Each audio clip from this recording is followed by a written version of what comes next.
Hi guys, Sudhakar Reddy here. Welcome to my channel Finsearch. Finsearch के जरिए हम आपके लिए बेहतरीन इंफॉर्मेशन लेके आएंगे फाइनेंशियल मार्केट्स के ऊपर। बेसिकली हम कवर करेंगे म्यूचुअल फंड्स, इंश्योरेंस और stock market related events through this channel Finsearch. अभी मैं आपके लिए लेके आया हूँ एक बहुत ज्यादा चर्चित आईपीओ के बारे में। इस आईपीओ में इन्वेस्ट करना है या ये समझदारी होगा अवॉइड करने का। अभी तक आपको जानकारी हुआ होगा मैं किस आईपीओ के बारे में बात कर रहा हूँ। जो मैं आईपीओ के बारे में बात कर रहा हूँ वो आईपीओ है life insurance corporation of India का आईपीओ। हम इस वीडियो के जरिए जानकारी लेंगे, पूरा जानकारी लेंगे कि जो एलआईसी ने डीआरएचपी फाइल किया है सेबी के साथ, उस डीआरएचपी में क्या है, उसमें जो चीजें अच्छी क्या है, उसमें जो चीजें बुरे क्या है, उन सब के नजरिया रखते हुए फाइनली हम डिसीजन लेंगे क्या एलआईसी आईपीओ में इन्वेस्ट करना सही होगा या एलआईसी के आईपीओ में इन्वेस्टमेंट करने से दूर रहना चाहिए। 13 फरवरी को एलआईसी ने सेबी के साथ, जो रेगुलेटर है, उनके साथ ड्राफ्ट पेपर्स फाइल किया है। उस ड्राफ्ट पेपर्स को पूरा छानबीन करने के बाद उसकी जानकारी पूरा कंप्लीटली एवेल्युएट करने के बाद सेबी ने एलआईसी को अप्रूवल दे दिया गया है आईपीओ आने के लिए। अभी आईपीओ के जाने के लिए एलआईसी पूरी तरह से तैयार है। ये रहा आपके लिए एलआईसी का ड्राफ्ट रेड हेरिंग प्रोस्पेक्टस। इन ड्राफ्ट रेड हेरिंग प्रोस्पेक्टस जो फाइल किया है 652 पेजेस का है। ये बहुत ही रोबस्ट आईपीओ है। इस रोबस्ट आईपीओ में इन्वेस्ट करने से पहले बहुत सारी चीजें जानकारी लेना सही रहेगा, इसीलिए हमने ये वीडियो बनाया है। आप इस वीडियो को पूरी तरह से देखिए और जानकारी लीजिए इन्वेस्टमेंट डिसीजन लेने से पहले कि आपको इन्वेस्ट करने से इसमें फायदा होगा या किस मात्रा में इन्वेस्ट करना है। डिसीजन लेने के लिए ये वीडियो आपको बहुत मदद करेगा। एलआईसी ने 10 बुक रनिंग लीड मैनेजर्स के साथ टाई अप किया हुआ है इस एलआईसी इतना बड़ा इश्यू को बेल आउट करने के लिए। पहले एलआईसी के बारे में थोड़ा जानकारी लेंगे, उसका ओरिजिन क्या है। एलआईसी ने फॉर्म हुआ है 1 सितंबर 1956 में। पार्लियामेंट में एक एक्ट के तहत एलआईसी का जन्म हुआ है। ये जो पहले 245 प्राइवेट लाइफ इंश्योरेंस कंपनीज और प्रोविडेंट सोसाइटीज थे, उन सबको अमालगमेट करते हुए एलआईसी को बनाया गया है। और अभी इस आईपीओ के जरिए गवर्नमेंट उसका 5% हिस्सा बेचना चाहती है। ये इसका मकसद क्या है? जो फिजिकल डेफिसिट है, अभी रिसेंटली अपने बजट का स्पीच सुना होगा मिसेस निर्मला सीतारमन का। जो गवर्नमेंट का फिजिकल डेफिसिट है, उस फिजिकल डेफिसिट को मीट होने के लिए कई कंपनी में विनिवेश हो रहा है। उसी लाइंस पे अभी एलआईसी का आईपीओ आ रहा है। एलआईसी आईपीओ में 5% हिस्सा बेच के गवर्नमेंट 75,000 करोड़ का इकट्ठा करना चाहता है। इस एलआईसी जो फाइल किया है डीआरएचपी का, उसका की नंबर्स जान लीजिए। एम्प्लॉइज के लिए 5% रिजर्वेशन रखा गया है, पॉलिसी होल्डर्स के लिए भी 10% तक रिजर्वेशन दिया जा रहा है और गवर्नमेंट 5% का हिस्सा बेच रहा है। 33% एंकर इन्वेस्टर्स के लिए रखा हुआ है और एक 60% क्वालिफाइड इंस्टीट्यूशनल बिडर्स के लिए भी दिया जाएगा। ये बहुत ही बड़ा इश्यू है, गवर्नमेंट ने पूरी प्लानिंग के साथ आ रहा है, बट फिर भी इस आईपीओ में इन्वेस्ट करने से पहले थोड़ा बहुत जानकारी होना अच्छा रहेगा आप सब लोगों के लिए, इसीलिए मैं ये वीडियो बना रहा हूँ। Let us look into LIC IPO schedule. ये आईपीओ शेड्यूल है, अनाउंसमेंट हो गया है प्राइस बैंड का 2000 से 2100 रहेगा, lower band and upper band. And anchor investors के लिए अलॉटमेंट होगा 9 मार्च तक हो जाएगा। ऑफर ओपन होगा 10 तारीख को मार्च में और क्लोज होगा 14 मार्च में। और बिड्स का फाइनल अलॉटमेंट होगा 17 तारीख तक और एएसबी अकाउंट्स में अनब्लॉकिंग होगा 21 मार्च तक और 22 मार्च को आपके डीमैट अकाउंट्स में क्रेडिट हो जाएगा। उसके बाद ट्रेडिंग शुरू होगा एनएसई और बीएसई में 23 मार्च को। दिस इज एज पर ये आपका शेड्यूल के हिसाब से है। और थोड़ा इंफॉर्मेशन और आईपीओ के बारे में, ये 10 रुपीज का फेस वैल्यू होगा, इश्यू साइज होगा 31 करोड़ 62 लाख 49,885 शेयर्स जारी कर रहा है एलआईसी ने। और इश्यू का लोअर बैंड अपर बैंड होगा 2000 और 2100। इस पे 10% डिस्काउंट है एलआईसी जो एम्प्लॉयज और पॉलिसी होल्डर्स है उनके लिए। और ये दोनों स्टॉक एक्सचेंज में लिस्टिंग होगा। और ये इंफोग्राफिक देखिए, इस इंफोग्राफिक से जान लीजिए एलआईसी का हिस्सा क्या है। एलआईसी का हिस्सा बहुत ही ज्यादा है, 61% मार्केट शेयर है एलआईसी का जनवरी 2022 में। इससे जानकारी होता है कि एलआईसी बहुत ही बड़ा स्टेक है इंश्योरेंस मार्केट में, इंडिया के इंश्योरेंस मार्केट में बाकी के प्लेयर से कंपेयर किए तो। बट लेकिन साल 2000 से रेगुलेटर ने प्राइवेट लाइफ इंश्योरेंस कंपनीज को भी इंश्योरेंस मार्केट में ऑपरेट करने के लिए मौका दिया है। तब से अब तक मतलब 2000 से 2022 तक एलआईसी ने 39% का हिस्सा प्राइवेट लाइफ इंश्योरेंस को दे दिया है। ये एक चीज है, आप जानकारी रखना है इशू अप्लाई करने से पहले, कितना तेजी से private life insurance companies LIC को बड़ी टक्कर दे रही है। और एलआईसी का एम्प्लॉइज बेस के बारे में जानकारी लेंगे। एलआईसी का एम्प्लॉय बेस 1 लाख से ऊपर है, 1,14,500 तक है। ये बड़ा मैमूथ नंबर है, बहुत बड़ा नंबर है प्राइवेट लाइफ इंश्योरेंस से कंपेयर करने से। इससे लाइफ इंश्योरेंस कंपनी का रीच और लाइफ इंश्योरेंस कंपनी का जो जुड़ है इंडियन मार्केट में, इससे पता चलता है आपको एम्प्लॉय बेस के जरिए। और असेट्स अंडर मैनेजमेंट मतलब ये जो प्रीमियम्स के जरिए लाइफ इंश्योरेंस कंपनी को पॉलिसीज के जरिए प्रीमियम आता है, उस प्रीमियम को मैनेज करता है life insurance companies. So assets under management कितना कौन मैनेज कर रहा है, अगर देखें तो एलआईसी मैनेज कर रहा है करीब 37 trillion, so which is a very big number. And अगर आप एलआईसी का मार्केट शेयर देखेंगे फर्स्ट हाफ FY22 के जरिए, टोटल प्रीमियम्स जो इकट्ठा किया है, अगर उनके जरिए देखते हो 63.6% का हिस्सा एलआईसी के पास है। और इंडिविजुअल पॉलिसीज कितने बेचा है उसके हिसाब से देखो तो 70.9% हिस्सा एलआईसी के पास है। ये नंबर्स देखने के लिए बहुत अच्छा दिखेंगे, बट फिर भी और थोड़ा जानकारी लेना चाहिए। थोड़ा नंबर्स देख लीजिए यहाँ पर जो एलआईसी ऑपरेट करती है। सो एलआईसी का बिजनेस शेयर मार्केट में बहुत ज्यादा है, लेकिन फिर भी जो रिटर्न ऑन एसेट्स, जो एसेट्स वो एलआईसी होल्ड करती है, उसके ऊपर जो रिटर्न्स मिल रहा है, अगर रिटर्न्स देखते हो, रिटर्न्स के जरिए एलआईसी का performance is much lower compare to other life insurance companies. अगर आप देखेंगे तो एलआईसी का रिटर्न ऑन एसेट्स 0.12% है। बाकी के लाइफ इंश्योरेंस कंपनीज लो देख लीजिए, मैक्स फाइनेंशियल 0.3 है, एचडीएफसी लाइफ 0.76 है, आईप्रू 0.45 है, एसबीआई लाइफ 0.64 है। ये फाइनेंशियल ईयर 21 के लिए। इससे पता चलता है LIC is a bit weaker in terms of return on assets. अगर नेट प्रॉफिट मार्जिन के जरिए भी देखेंगे, एलआईसी का नेट प्रॉफिट मार्जिन FY21 में सिर्फ 0.65 है। अगर बाकी का लाइफ इंश्योरेंस कंपनी से कंपेयर करेंगे, मैक्स फाइनेंशियल 1.36 है, एचडीएफसी लाइफ इंश्योरेंस 1.89 है, HDFC Pru Life 1.13, SBI Life 1.76 है। यहाँ पर एलआईसी का नंबर्स थोड़ा बुरी है compare to other life insurance companies. अभी हम जानकारी लेंगे एयूएम ब्रेकअप का। असेट्स अंडर मैनेजमेंट, जो असेट्स मैनेज करता है लाइफ इंश्योरेंस कंपनी और दूसरे लाइफ इंश्योरेंस कंपनीज, उनका ब्रेकअप देखेंगे किस तरह है। सो सारे एसेट्स जो मैनेज करता है एलआईसी, उसका एसेट वैल्यू है 35,213 बिलियन। इनमें 34,877 जो ट्रेडिशनल पॉलिसीज का शेयर होता है, पार्टिसिपेटिंग और नॉन पार्टिसिपेटिंग प्लान्स होते हैं। ये जो नॉन पार्टिसिपेटिंग प्लान होते हैं प्योर इंश्योरेंस प्लान्स होते हैं।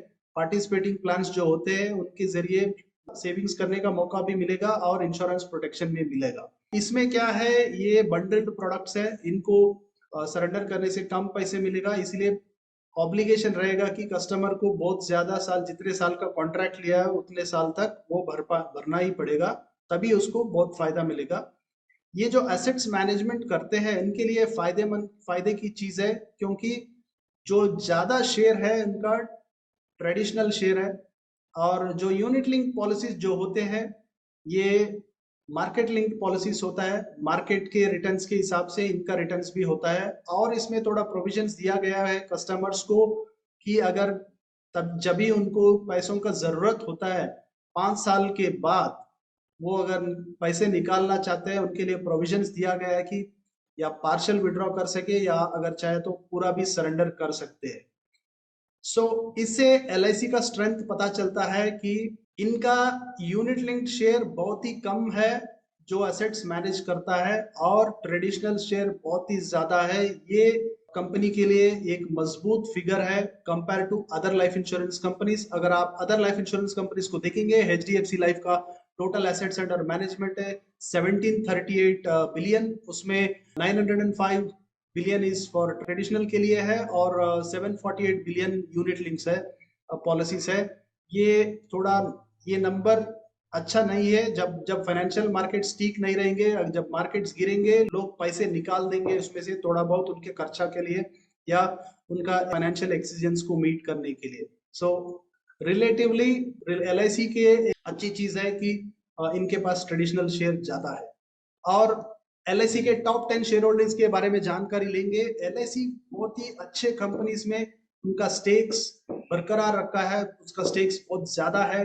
अगर इस देखेंगे, आईडीबीआई बैंक का 49% हिस्सा एलआईसी के पास है, एलआईसी हाउसिंग फाइनेंस में 45% का हिस्सा है, आईटीसी एक बेहतरीन कंपनी है उसमें 17% तक इसका हिस्सा है, और हिंदुस्तान कॉपर में 14% है, एनएमडीसी में 14% है, महानगर टेलीफोन निगम लिमिटेड में 13% है, और लार्सन एंड टूब्रो में 12% है, ऑयल इंडिया में करीब 12% तक है, हिंदुस्तान एरोनॉटिक्स में करीब 12% तक है, कैस्ट्रॉल इंडिया में 11.5% तक है। ये एक चीज होती है, एलआईसी का मजबूत हिस्सा है इन कंपनियों में। अगर आप देखेंगे ग्लोबल पोजिशनिंग में एलआईसी जो क्रॉस रिटर्न प्रीमियम के जरिए 5वां पोजीशन में आता है एलआईसी।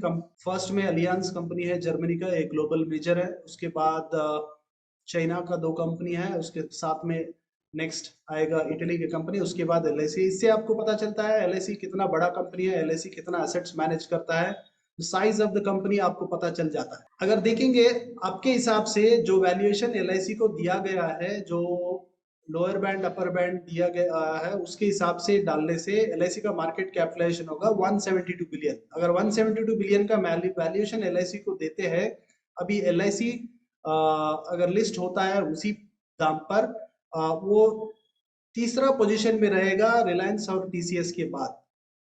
लिस्ट होने के बाद उसका वैल्यूएशन क्या देगा मार्केट, उसका वैल्यूएशन के हिसाब से इसका पोजीशन ऑल्टर भी हो सकता है, आगे पीछे भी हो सकता है। एलआईसी का ब्रांड इक्विटी में बारे में जानकारी लेंगे। एलआईसी का ब्रांड इक्विटी है, ये एलआईसी जितना काम किया है, पहले मोनोपोली जब तक था 2000 तक एलआईसी का मोनोपोली चलता रहा, उस मोनोपोलिस्टिक पीरियड में एलआईसी ने बहुत सारा काम किया। पूरा इंडिया में जो इंश्योरेंस बेचता था वो सिर्फ एलआईसी ही था, इसीलिए लोगों के नजरों में एलआईसी के लिए एक अच्छा जगह है और हर कोई जानता है एलआईसी के बारे में। It is known as third strongest brand in India, and पूरा वर्ल्ड में देखोगे तो 11th मोस्ट वैल्यूएबल ब्रांड है एलआईसी। ये ब्रांड रिकॉल मतलब ब्रांड का रिकॉल है इसका बहुत ज्यादा है इंडियन पब्लिक में। और इंडस्ट्री ग्रोथ के बारे में जानेंगे। जब एलआईसी के आईपीओ में इन्वेस्ट करने से पहले हम ये भी जानकारी लेना चाहिए, जिस इंडस्ट्री है ये लाइफ इंश्योरेंस इंडस्ट्री, ये क्या ग्रो करने वाली है, आगे आने वाले सालों में कैसा ग्रो होगा, ये जानकारी लेना बहुत ही जरूरी है। अभी पिछले 5 साल में देखेंगे, 2016 से 2021 तक देखोगे तो एलआईसी ने ग्रो किया है कंपाउंडेड एनुअल ग्रोथ रेट 11% के साथ। अभी क्रिसिल रिसर्च ये कह रहा है कि एलआईसी लाइफ इंश्योरेंस बिजनेस जो है इंडिया में 2026 तक तो मार्केट का पोटेंशियल इतना है कि 12.5 लाख करोड़ तक हो जाएगा एलआईसी इंडस्ट्री का। सो इसके साथ में अभी जो पिछले 5 साल से 11% से ग्रो हुआ है, आने वाले अगले 5 साल में 14 से 15% CAGR के साथ ग्रो होने का आशंका जता रहा है क्रिसिल रिसर्च ने।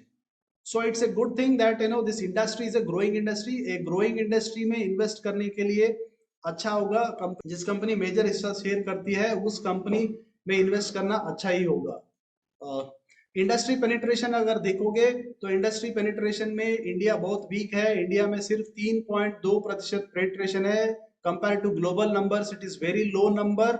अगर प्रोटेक्शन गैप देखोगे तो इंडिया में प्रोटेक्शन गैप बहुत ज्यादा है। 83% लोगों के पास प्रोटेक्शन सही तरह से नहीं है। ये सब नंबर्स जताते हैं हमको अच्छा मार्केट के लिए ग्रोथ है, मार्केट के लिए जगह है।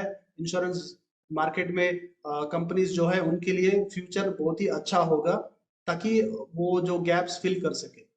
और एन्युटीज बिजनेस का मतलब होता है पेंशन पॉलिसीज का बिजनेस। अभी पहले हम एक साथ में जुड़ के एक ही फैमिली रहते थे सब लोग। अभी जो जॉइंट फैमिली सिस्टम निकल गया, अभी सारे न्यूक्लियर फैमिलीज में जी रहे हैं, और इस वजह से पेंशन पॉलिसीज की बहुत डिमांड चल रहा है। इस पेंशन पॉलिसीज के मार्केट में भी LIC लीडर है compare to other life insurance companies. जो नंबर्स आप देख रहे हैं उससे पता चलता है कि LIC का हिस्सा प्राइवेट लाइफ इंश्योरेंस कंपनी से हिस्सा से बहुत ज्यादा है। अगर आप देखेंगे एजेंट प्रोडक्टिविटी मैट्रिक्स, जितने एजेंट्स हैं इंडिया में उसमें ज्यादातर the number of agents are belonging to LIC का होता है। LIC का एजेंट प्रोडक्टिविटी भी अगर FY21 में देखोगे न्यू बिजनेस प्रीमियम तो बहुत ही ज्यादा है दूसरे कंपनी से कंपेयर कर लिया तो। एजेंट प्रोडक्टिविटी भी ज्यादा है, एजेंट का बेस भी ज्यादा है, एक्टिव एजेंट्स भी ज्यादा है।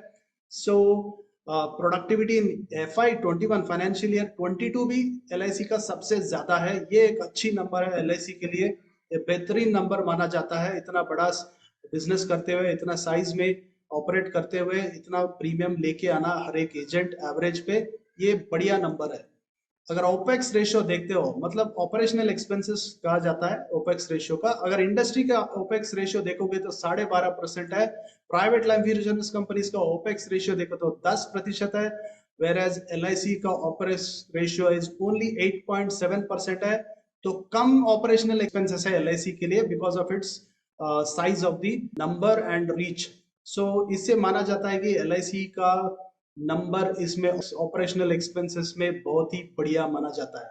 परसिस्टेंसी रेशियो, परसिस्टेंसी का मतलब क्या होता है? परसिस्टेंसी का मतलब होता है कि एक लाइफ इंश्योरेंस कंपनी एक साल में अगर 100 पॉलिसी बेचता है, अगले साल में कितना प्रतिशत पॉलिसीज रिन्यू होंगे। सो इसका मेजरमेंट होता है 13th मंथ और 25th month, 37th month, 49th month and 61st month का देखा जाता है। अगर LIC का परसिस्टेंसी रेशियो देखोगे तो सबसे कम है। It can be understood because of, ये हम समझ सकते हैं कि क्योंकि LIC का नंबर कम है, एजेंट ने सही बताया नहीं होगा कस्टमर के लिए और इसीलिए कम होगा। But this is not a good number for LIC, this should improve.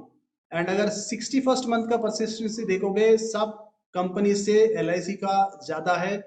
ये इसलिए है कि LIC ज्यादा ट्रेडिशनल पॉलिसीज बेचता है, इसलिए उसका 61st मंथ परसिस्टेंसी ज्यादा है। प्राइवेट लाइफ इंश्योरेंस कंपनीज का ज्यादा हिस्सा है यूनिट लिंक पॉलिसीज में, इसलिए 5 साल के बाद यूनिट लिंक पॉलिसी होल्डर्स उनका पैसे निकाल देते हैं या पूरा सरेंडर कर देते हैं। इसलिए यहाँ पे LIC का परसिस्टेंसी 61st मंथ से कंपेयर किया तो अच्छा है, लेकिन 13th मंथ से कंपेयर किया तो बुरा है। सो आपको पता है सरकारी कंपनीज का सर्विस कैसा रहता है, ये भी एक वजह हो सकता है LIC का फर्स्ट ईयर का परसिस्टेंसी, 13th मंथ का परसिस्टेंसी कम होने के लिए। साथ में अगर आप देखोगे एक रिपोर्ट जो फोर्ब्स दिया गया है उसके हिसाब से पता चलता है LIC पिछले 3 साल से नंबर ऑफ पॉलिसीज जो बेच रहा है वो कम होते जा रहा है। 18-19 के लिए देखोगे तो 75 मिलियन बेचा गया है, 19-20 के लिए 62 मिलियन है, 20-21 के लिए सिर्फ 52.54 मिलियन है। ये बुरी नंबर है, फॉलिंग, एक गिरता जा रहा है LIC का पॉलिसीज बेचने का रवैया पिछले 3 साल से। थोड़े चीजें LIC के बारे में जान लीजिए। LIC biggest business partners are its agents, उसका एजेंट्स के जरिए होता है। 55% इंडिया में जितने भी एजेंट्स हैं उनका 55% हिस्सा एजेंट्स LIC के साथ है। LIC का मॉडल जो अडेप्ट होता है डिस्ट्रीब्यूशन के लिए, पॉलिसी के लिए, एजेंसी मॉडल है। एजेंसी मॉडल जो है कॉस्टली माना जाता है, फिर भी LIC उसी के ऊपर बरकरार रह के उसका बिजनेस कर रहा है। LIC का साथ 74 बैंक एश्योरेंस पार्टनर्स है, मतलब जो बैंक्स LIC का पॉलिसीज बेचते हैं उन बैंक्स को बोलते हैं बैंक एश्योरेंस पार्टनर्स। और फिर भी सिर्फ 3% का हिस्सा एलआईसी को उन बैंक से मिलता है जितना बिजनेस वो करता है। ये एक नंबर है आपके लिए जानने के लिए। एलआईसी के पास जो बॉन्ड्स है, सेंट्रल गवर्नमेंट और स्टेट गवर्नमेंट के बॉन्ड्स है, तो 19% बॉन्ड्स होल्ड करता है एलआईसी, वेर एज आरबीआई के साथ भी सिर्फ 11% के बॉन्ड्स है। इसमें एलआईसी बॉन्ड्स का और एक चीज है, जो पहले एलआईसी के जो जो इंडियन हाउस होल्ड सेविंग्स होता है, अगर वो 100 रुपए सेव करते हैं उसमें 10 रुपया एलआईसी में सेव कर रहे हैं, लेकिन ये नंबर भी अगर पिछले सालों से कंपेयर करते हैं वो गिरते जा रहा है। एलआईसी में पहले अगर 100 रुपए में 19 रुपया एलआईसी में इन्वेस्ट करते थे, अभी वो घटकर पिछले 16 साल से घटकर अभी 10 रुपए के लिए आया। सो ये भी एक चीज है आपको जानना है, जिससे पता चलता है कि एलआईसी में इन्वेस्ट करने के लिए लोग कम इंटरेस्ट दिखा रहे हैं। और एक 10% इस आईपीओ में 10% पॉलिसी होल्डर के लिए रिजर्वेशन दिया गया है, पॉलिसी होल्डर्स के लिए। इसके लिए आपको 28 फरवरी तक आपका एलआईसी से पैन जुड़ना चाहिए और साथ में डीमैट अकाउंट भी होना चाहिए। ये लिंक्स हमने आपको चैनल के डिस्क्रिप्शन में दिया गया है, उस लिंक्स के जरिए आप कर सकते हैं अगर आप जल्दी तुरंत करना चाहते हो तो। और एलआईसी के लिए, आईपीओ के लिए थोड़ा हेडविंड्स भी है इस माहौल में। क्या है वो जानकारी लेंगे। अब आप देख लीजिए current stock market, volatile stock market बहुत ही वॉलेटाइल हो गया ग्लोबल क्यूज के साथ। और जिस तरह से इन्फ्लेशन नंबर्स आए हैं यूएस में रिसेंटली, जो 40 साल से कभी नहीं था उतना इन्फ्लेशन अभी आ गया है यूएस में। इसके जरिए US federal reserve rate hike कर सकती है, interest rate hike, it is on the cards. ये अभी वो सब लोग ये डर रहे हैं कि शायद ये 50 बेसिस पॉइंट बढ़ाएंगे या 25 बेसिस पॉइंट्स बढ़ाएंगे इंटरेस्ट रेट बढ़ने से। फिर बॉन्ड मार्केट को डिमांड आ जाएगा और स्टॉक मार्केट में इन्वेस्ट करना कम होगा। एफआईएस ने पैसे विड्रॉ कर रहे हैं इंडिया से लगातार, पिछले 6 महीने से एफआईएस 1 लाख करोड़ का पैसे विड्रॉ कर लिया है। सो और एडवर्स इंटरनेशनल जियोपॉलिटिकल डेवलपमेंट्स भी देख रहे हैं हम।